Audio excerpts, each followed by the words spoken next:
This just in, North Korea still blowing up.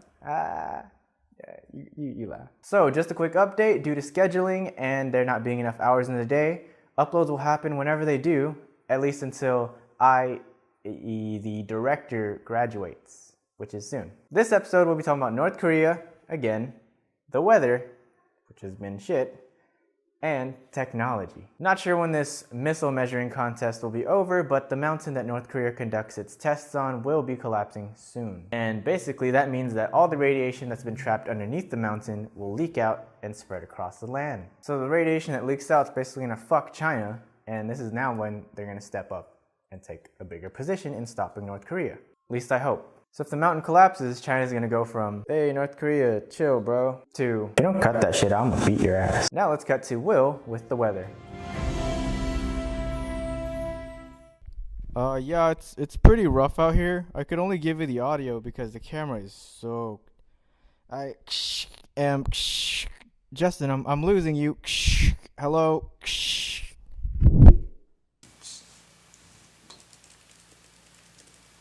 Fuck that job. I hope he's alright, because we've been having some shit weather in Guam and in the States. There's a bunch of stupid events on Facebook regarding Hurricane Irma, and it's mostly stuff like shooting at the hurricane, Naruto running in the hurricane, and using your fidget spinner to fight the hurricane. Honestly, anyone attending these unironically, good for you. You advocate for natural selection. So we're gonna do something different this week instead of a community conversation because it's been raining really hard and we don't have the budget for waterproof equipment.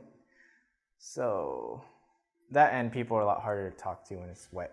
So this week, Chet and I will be discussing the growing meth problem on Guam. Alright, thanks for joining me today, Chet. I know this is very unorthodox for us. We usually like to work on our own thing. In fact, I barely like seeing your face, but here we are. Yes, I don't like seeing you either. In fact, I hate you.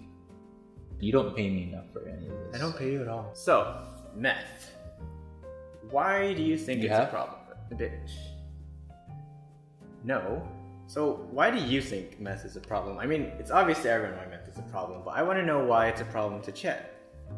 Well, it's not a problem to Chet. Chet knows to handle his drugs. I mean, excuse me. My friend knows how to handle his drugs. So, that brings me to my next question. Do you know anyone affected by meth? My friend is very affected by meth. But he knows how to handle his own meth. I see. Does your friend's name happen to rhyme with Baverick? I wouldn't know. I'm gonna plead the fifth on that one. Would you say it hurt or hindered him in his life? No, it actually improved his life. But that's just one individual. For the most part, I think that the multitude of people cannot deal with the addiction of meth. I think meth might make you a superhuman if you have the right genes. Kind of like in Deadpool where only certain people had the recessive mutant genes in them and they really fucked him up to find it. This isn't me encouraging meth, I'm just saying, what if meth was a gateway to being a superhero? They said the same thing about radioactive material. Yeah, but look at Spider-Man. How would you try and solve the meth problem on Guam? Well, I'd eliminate all the people, so that way there's no competition, and then slowly filter in one person at a time. But they would have to meet the Chet standard. How would you solve the meth problem on Guam? Well, that's a good question, Chet. And like any good politician, I'm gonna try and avoid that question by sliding around it with words.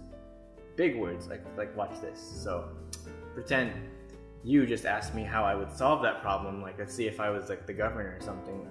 Here's what I would say to you at home. I'd be like, look, meth is a serious problem on Guam. And then this is where I use big words and stuff to confuse you while I run away. Be like, but photosynthesis is among us and we gotta hibernate, shoot them, get them out of here. It's the worst, We just gotta band together, hydrogenate, hyperbolize, photosynthesis, get rid of the drugs.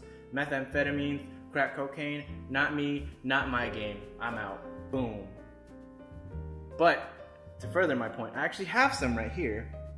Some methamphetamines with me so I can show the audience the bad effects of such, so that way they don't do it at home. That's actually not meth. Those are charcoal pills from Vitamin World. Shut the fuck up. Well, that was a good discussion. I hope we have other people to talk to because me and Chet just, Okay. And now, onto This Week in Humor with Chet Maverick. Welcome back to This Week in Humor. I'm Chet Maverick. This week in local news, prison search Thursday nets 4th inmate arrest.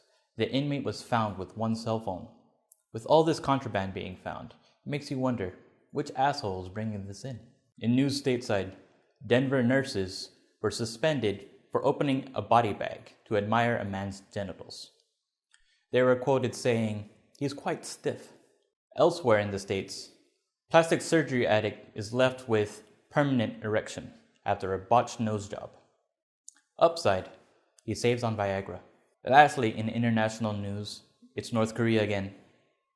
Dennis Rodman offers to help the Trump administration straighten things out with North Korea. That's right, he will handle the escalating tensions with his awesome basketball skills. Honestly though, his aim is better than Kim Jong-un's, since the last North Korean missile that was fired missed Guam by thousands of miles. Get good, North Korea. This Week in Humor was brought to you by Sneaky Butthole Industries. We'll hold your shit for you. I'm Chet Maverick. Back to you, Justin. So this week, we won't be reenacting a headline, but we will still be making fun of something, like we always do. This week, the growing size of new smartphone. We live in an age where technology is advancing faster than we can keep up. Phones used to be giant, and then they were the perfect size to fit in our hands. We're going so far into the future that we have to look back just to keep up. A lot of people have said that the size of the iPhone 4 was perfect. We, the leaders of Apple and Samsung, listened and said, "Fuck that, here's the new Samsung iPhone 9. Available in rose gold." And that's it for this week's episode. Be sure to comment what you'd like to see next because we don't know when we'll see you, but we'll see you when we do. We out.